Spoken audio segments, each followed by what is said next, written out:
Hi children, hope so all of you are staying home and staying safe, right? Happily with your parents. As you're seeing over there, if you're staying at home, you can be away from the corona, right? Fine. So today's session will start with a small starter activity. Then next to that we'll do the recap about Bohr's postulates. Then we'll go for what we have done in the last class, that recap. That is nothing but the series of the hydrogen spectrum which is being explained by the Bohr's postulate. And next to that, with the help of same Bohr's postulate, how the energy associated with each and every orbital of the hydrogen is being explained, as well as the radius of the orbitals of the hydrogen atom according to Bohr's model, and the total energy associated with them with the Rydberg's constant, how to find the value of the Rydberg constant. All these things we'll do, and then as the conclusion we'll be doing like how we have done the Rutherford model with all these things. Then finally we had some drawbacks which could be overcome with the help of Bohr's model. Similar way here also the Bohr's model is also having some of the drawbacks. So we'll discuss them. Then how it could be overcome with the help of the quantum mechanical model. That's what we are going to do, right? All of you ready? Yes. Get ready for the starter activity now. What is the starter activity? It's a very simple thing what you can correlate with your middle school days, what you have done with physics, okay? And you can answer this question. You could able to see it here. You need to get this ball towards the downward. You have to get the ball towards the downward without touching the ball. With the help of your hand, you should not push it, or you should not pull it. You should not do anything with the ball with the help of either of your body parts or with the help of any of the other objects. But the ball has to go and it has to touch the bottom of this pan what you're having, right? If you couldn't be able to like visualize this, I'm showing you that practically here. I have a pan, in that I kept water, and on the top of it you have a ball, right? Now this ball has to go where I told you. The ball has to reach the bottom of this pan. How could you do that? 1, 2, 3. 3 seconds is enough for you to think, I think so. Okay, fine. So I'm just giving you a hint. Think about it. Pressure is the thing which is beginning it. Any answers in any of your mind? No? Okay, fine. I'm adding one more clue for it. Air pressure and upthrust you can compare. Okay, by comparing the pressure, air pressure and the upthrust, you can give the answer. Now any idea? Okay, who all got the idea, or who don't have an idea also? I'm just revealing the answer here. When you're taking a glass without touching the ball, if you're going to invert it inside the water to like in the place of the ball, as you're seeing it over here, the glass will be having the air pressure which is going to be acting over inside it. The magnitude of the air pressure what you have over here is going to be higher compared to the amount of pressure which is going to be given by the water from the bottom, right? So amount of air pressure is more and the water pressure is less. That is, the water can't resist the ball from moving it towards the downward direction. So what will happen as a result of it? The ball will reach the bottom of the container without touching it, even with the help of the glass. Just with the help of the air pressure, it will be moving towards the down, right? So all of you get ready with the glass and a pan to do this magic with the kids who are all there in the home to have a good quarantine time, right? Okay, fine. We'll have a recap about the Bohr's model now. You could able to see it here. The Bohr's model, we discussed about all these things. Bohr's model or the Rutherford model tells us that the electrons are revolving around the nucleus like the planets are revolving around the sun. So this is going to be a nucleus and all these are going to be the electrons, right? The similar thing I'll be showing you with the help of the image over here. Could you able to see that over here? Comparison of the solar system and the model. And what is the important drawback about Rutherford model is, if it is going to be stable circular one, then the energy will be lost and it is not a stable one. That's what you're seeing when it's going to continuously revolve. How many of you remember the example I gave you? If you're going to run continuously, starting will have higher energy, then when time is keep on going, at a point of time you will be losing all your energy, then after that you will not even able to make a step, you will fall down. Similar thing applicable to the electrons as well. When they are going to revolve continuously, at a point of time they will be losing all their energy, and by the attraction of the nucleus they will fall into the nucleus. Exactly, you're seeing it over here. So if it is going to fall into the nucleus, there is no existence of the atom. If there is no atom is going to exist, we can't say what is the matter is, and nothing cannot be possible in the universe. So that model which has been said by the Rutherford is wrong, and we came up with the idea that yes, they do liberate energy, but the energy release is due to the transmission of electron when it is going to move from higher to lower energy or lower to higher energy. That means that the orbitals are not stable, but they do have a definite energy associated with them. Because of that only, when they are moving from one energy level to another energy level, if they are releasing energy, that will be visible as the emission spectrum. If they are going to absorb energy, that will be absorption spectrum. Continuously liberating energy, that will be a continuous spectrum, right? So a very big hi to this person who gave this chapter, or who gave the basic matter what we have, who is Niels Bohr. And he the what is a model proposed by him is called as Bohr's atomic model. He got the Nobel Prize for it in 1922, right? So the postulates, what I told you, again we made this as a gist in your boardwork notebook in the last class.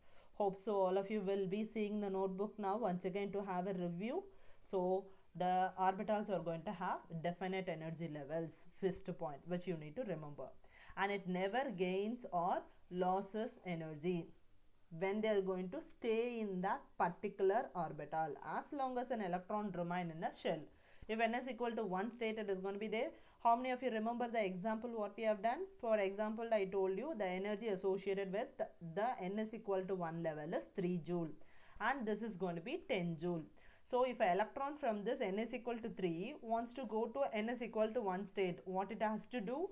It has to liberate the energy of 7 joules. This energy 7 joules, what it is going to liberate will be in the form of light. That is why this energy liberation will be given by del E is equal to h nu. Do you guys remember that? If this electron is going to stay in the same n is equal to 3 orbital, then it will have the same 10 joules only. When it is going to move to n is equal to 1 only, it is going to become 3 joule. Unless otherwise it remains in the cell, it will never gain or lose energy. That is what is the next postulators. This one also we discussed. How many of you remember? Okay, we'll just have a small recap again about this point. If the electron is going to move from the ground state, what do you mean by the term ground state? How many of you remember about it? The ground state is nothing but the electron is going to be at its lowermost energy level. The lower energy level of any of the element is going to be called as ground state. About to that, whatever the higher energy level you are going to have, all those higher energy levels are going to be called as excited states. So from a lower energy level to a higher energy level, if the electron wants to move, it has to absorb the energy of h nu. If it wants to move from the higher to lower, then it has to release the energy of h nu. This is how the emission and the absorption spectrum is being done. Do you remember? This will be coming under the absorption spectrum. This will be giving you what is called as the emission spectrum is, right? And when you are going to look at it over here, this is what is the fourth important postulate which is being given by Bohr. That is the angular momentum of the angular momentum of the electron is going to be equal to what value? N pi 2 pi. According to quantum mechanics, this is what is the angular momentum of any type of wave nature particle. That is, the particle which exhibit both particle and the wave nature will be having the angular momentum like this. But he was not aware of this wave nature, like dual nature of the electron at that time. But he proposed a value over here. The angular momentum of the electron should be equal to this. Then this will be this is going to be possible for the electrons to stay in that particular orbital. That is what it is. So if you are going to, the angular momentum of an orbit depends upon the quantum number, which is the principal quantum number we said, and it is the integral multiple of the factor h by 2 pi, right? So n is going to be the number of orbitals in which the electrons are going to be present. Now recap about the last class. So how many of you remember last class, a sentence what we have done? How many of you remember? Myanmar, yeah, Myanmar pasta bread fund.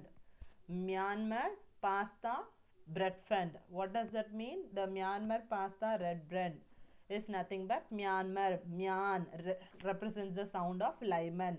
Like Myanmar. Mer represents Balmer.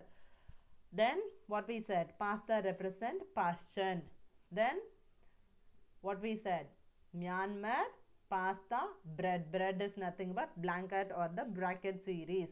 Then fund is nothing but P fund. So this order tells you that where from the excited state where the electrons are going to come down, which is going to be n is equal to 1 for the Lyman series, n is equal to 2 for the Balmer series, n is equal to 3 for the Pashtun, and bracket 4, P fund is 5. Then the other series will be H infinity, and the Hampuri series we will be doing, which we are not going to discuss now, right? And I told you guys to try this out in your notebook. How many of you tried it? I don't know. 1 by lambda is equal to R into 1 by n1 square minus 1 by n2 square. This is what is a general formula which has been obtained by the board's experimental data, and with the help of this only he found all the starting and the ending values of the spectrums I told you, right? And I said you to check with this as well. Always for the Lyman series the n2 value will be 1 only. For the Balmer series 2. For the Pashtun series 3, bracket series 4, P fund series 5.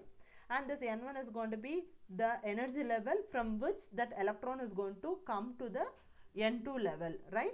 Suppose if you are going to take the n1 over here as the first level, that is from the second n is equal to 2 to 1 it is going to come.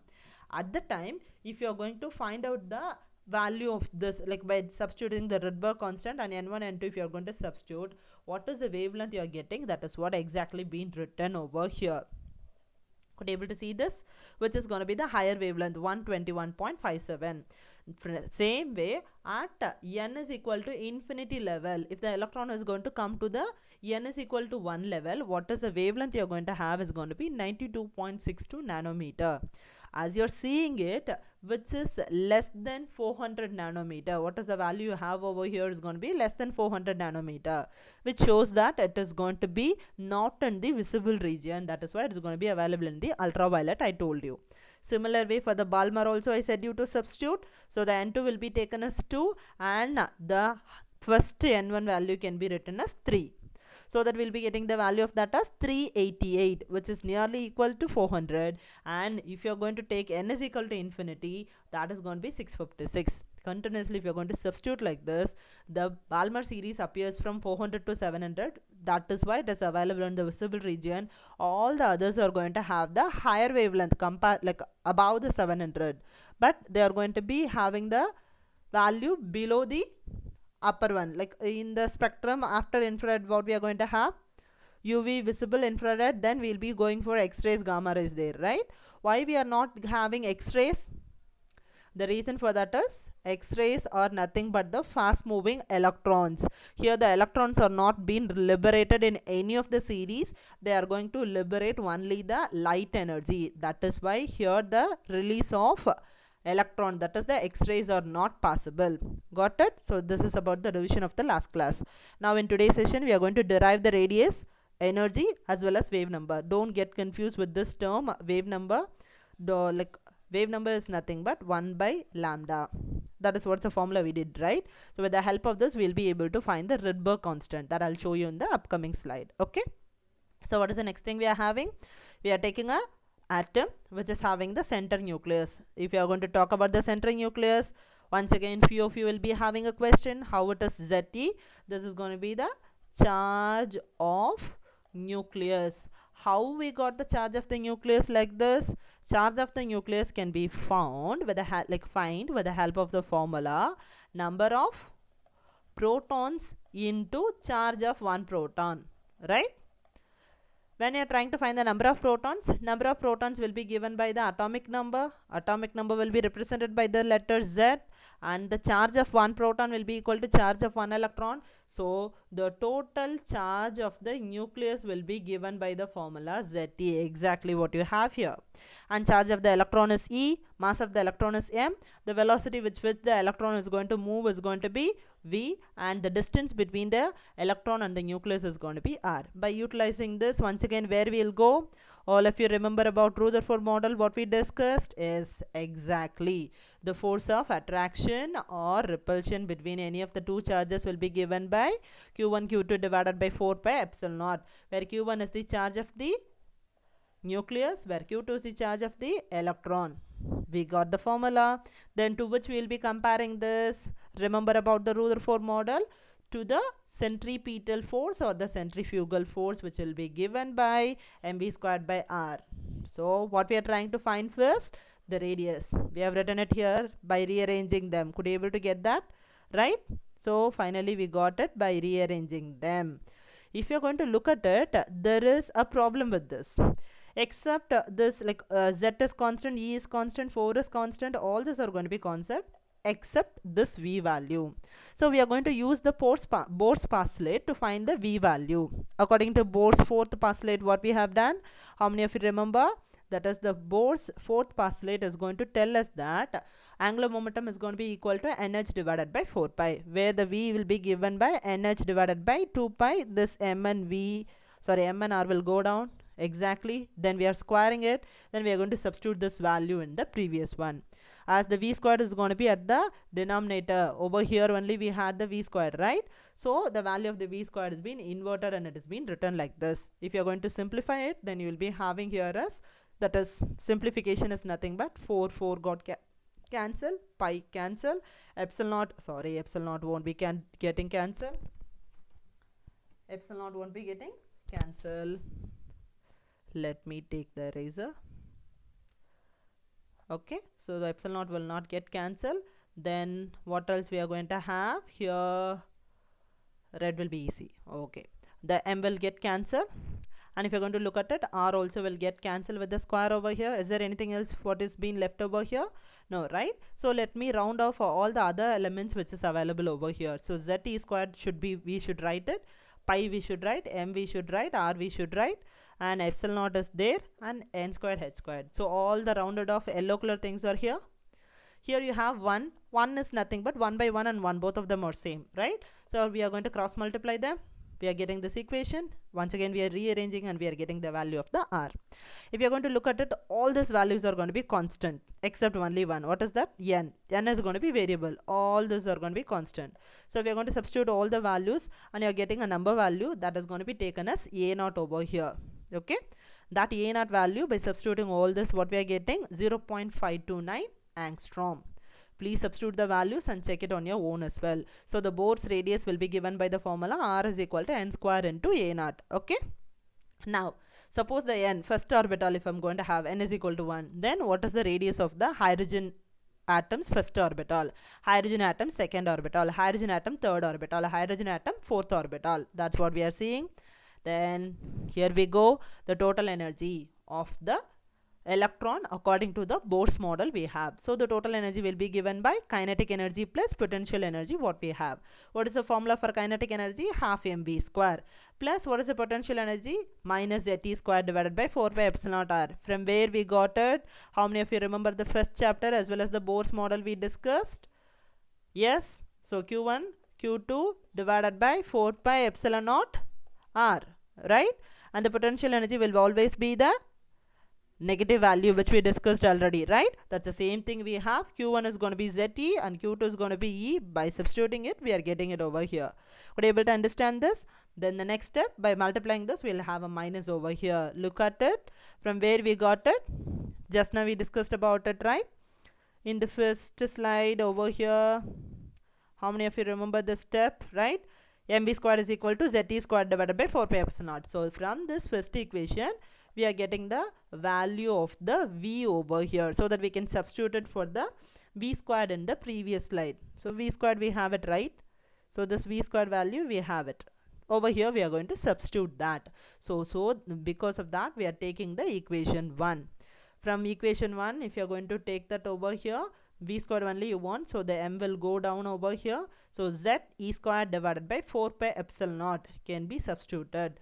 So half m V square is going to have Z E squared 4 pi epsilon naught or 1 m over here. So this m and m will get cancelled. That is why you have the rest of the term over here, where this 2 into 4 will give you 8 over here. So Z E squared divided by 8 pi epsilon naught r minus Z E squared. Hope so all of you know to take the LCM. Commonly we have taken the term. Half minus 1 will be giving you minus half. So we got once again the similar energy. This minus sign indicates that the electrons are intact to the nucleus attractive force. Yes, that is how the model has been accepted as correct in the Rutherford model we have done. The similar thing you have over here. Could you able to understand this? Now putting the value of the R from equation 5 into the equation 8. Where we see the equation 8? Here.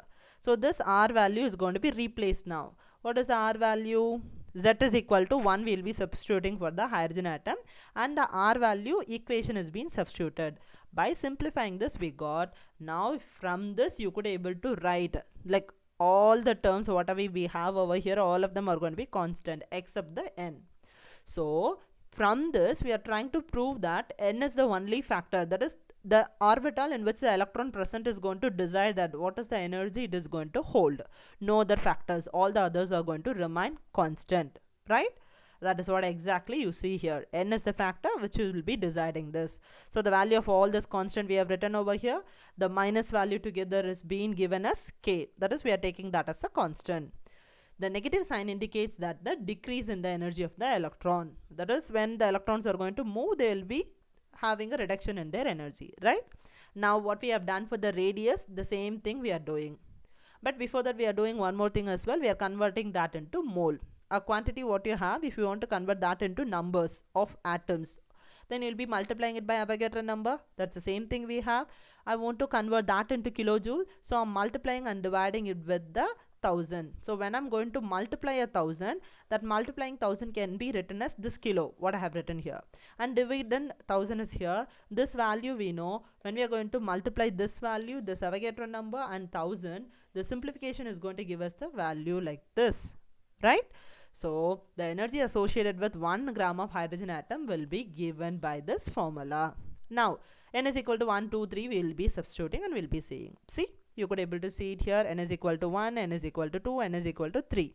If you are going to substitute all this value, you could able to observe one thing.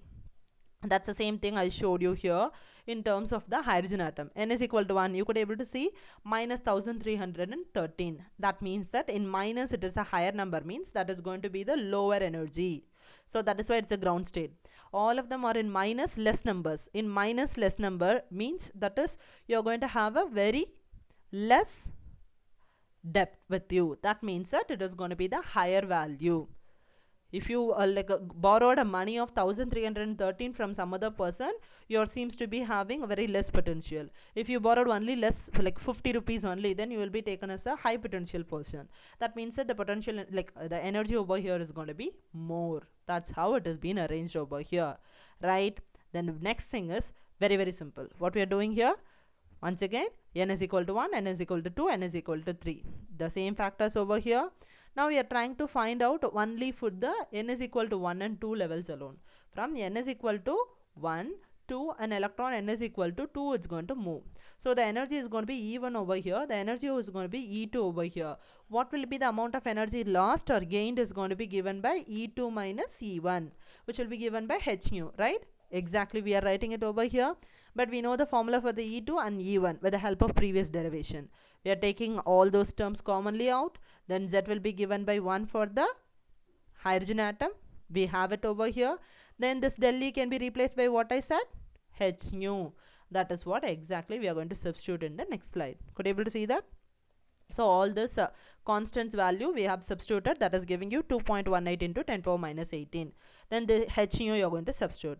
Now the h nu you are going to substitute, I am going to have only the nu value, because when we are looking at this equation, you would have been seen that this n square value 1 by lambda is equal to we will be having. So I'm going to keep this nu alone to write it in terms of the lambda. So I'm taking the h down, right? So when I'm going to take the h down, could you able to see that? The same constant terms, the h down is, will be making this as h cube, right? So the frequency will be given by this final formula like this. When you are coming for the next step, V is equal to C nu bar. Don't get confused with this. All of us know this factor, that the velocity will be given by displacement over time. In a wave, or the velocity of that will be light wave, velocity will be c, the distance will be the wavelength, and t will be the time period. This could be written as lambda into 1 by t. This 1 by t is nothing but frequency. I am writing this frequency here as f. So here the c will be given by lambda into frequency. If I want the frequency alone, how can I write it? The frequency will be given by c divided by lambda, right? Now the frequency is equal to c into 1 by lambda. I can write this 1 by lambda is nothing but wave number. What is the bar what you are seeing here? Now could you able to get that? How we are getting this? That's the same thing we have over here. Instead of the frequency, we are substituting the wave number into velocity of the light. Then the c is being taken down, right? Now the wave number is going to be given by, wave number is nothing but what? 1 by lambda is going to be given by this value. If you are going to substitute all this, finally, ta-ta, we got that is nothing but the Rydberg constant what we are using in the formula, right? What is this V bar is? Wave number, which is nothing but 1 by lambda. That's it. We have done with that. Now we are going to look into the drawbacks of this. What are the drawbacks I said? According to the Bohr's model, we could be able to explain the change of energy, but they are in the form of radiation. That we couldn't be able to explain. Then we couldn't be able to explain this spectral lines when they are you could able to see the background. The single lines like red, blue separately we could able to explain, but this cluster of lines what you're seeing, that we couldn't be able to explain. Then the next factor is, for hydrogen and helium and lithium, very smaller size molecules or the ions only, the spectrum could be explained with the help of Bohr theory. Not for the higher elements, we couldn't be able to explain the spectrum. And when the spectrum is being subjected to a magnetic field, what is the effect we are going to see in the spectrum is called as Zeeman effect. That also we couldn't be able to explain with Bohr model. Then the same thing is being situated to electric field, then that will be giving you a Stark effect. That also couldn't be able to explain with the help of the Bohr's model. When we are coming for the last point, all this we couldn't be able to explain. The reason is Bohr considered the electron only as the particle. The particle is going to have a single plane movement only. We can't be able to explain the three-dimensional motion of it, right? And when we are coming for the last one over here, all this are going to be explained with the help of, that is the Bohr's assumptions that an electron is an atom is located at the definite distance of the nucleus revolving around with the definite velocity, and it has a fixed momentum. This idea is not agreement with Heisenberg uncertainty principle. What does it mean is nothing but, if how many of you remember the example what I used to give in class? That is, if a fan is going to rotate slowly, you could able to count the number of fins associated with that. Suppose if it is a fan, it will be having 3 fins associated with that. Slowly if it is moving, you could able to count it. But when it is going to move with higher speed, you will not be able to count it. You will be saying that as energy, right? That means that when something is going to move with a higher speed, you will not be able to find the position of that as well as the momentum. Momentum is nothing but what? Mass into velocity. So the velocity and the position of a fast moving particle cannot be found at the same time. Then how can you say that the electrons are going to be available in the particular position, that is in the orbital? That is how it failed. Okay, but that could be explained with the help of the wave nature duality. That means that a particle which is in a macro state, that is when it is going to move slowly, it can act as a particle, or the movement of that can be taken as a particle. When it's going to be move faster, that could be taken as a wave, which will be called as the duality of matter. Okay, that will be called as the duality of matter, what we are going to take. Then the duality of matter can be like accepted or can be proved with the help of this. That is, in a matter wave, the momentum will be given by mv. When it is going to be in the wave nature, the momentum of that will be given by h by lambda. So a particle which could act as a particle wave or a wave particle, that should have a wavelength of lambda is equal to h divided by mv, which is called as de Broglie wavelength. Okay, this is applicable to only the microscopic particles, which is going to be small and with a higher speed, not for the macroscopic particle. This is justifying the fact what we are discussing. So the electrons could able to revolve around them as we are seeing it over here, right? If they are going to have a revolving around the nucleus, then the distance what they are going to be covered will be given by the formula what? The distance will be covered by the circumference of the circle, which will be 2 pi rn, right? Into what is this? The distance will be given by the formula n lambda. Then what else we are doing? De Broglie wavelength will be given by, in the previous slide we did. Now this lambda will be replaced with this value. Then we are getting the same thing what we discussed as Bohr's postulate.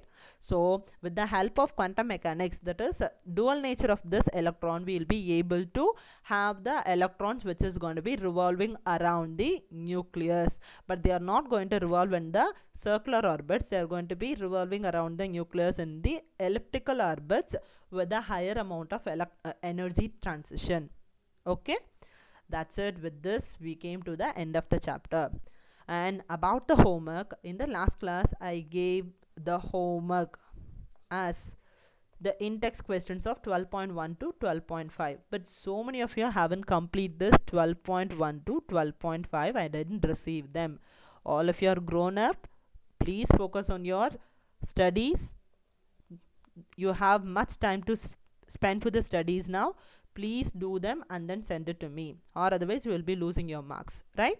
And for today's, that is 24/2020, what is the homework you are going to do is already 12.4 up to that I have given you, I hope so, right? So from 12.5 to 12.10 you are going to do it in your homework notebook and you are going to send it within today, right?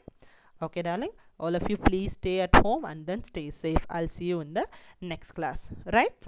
Bye.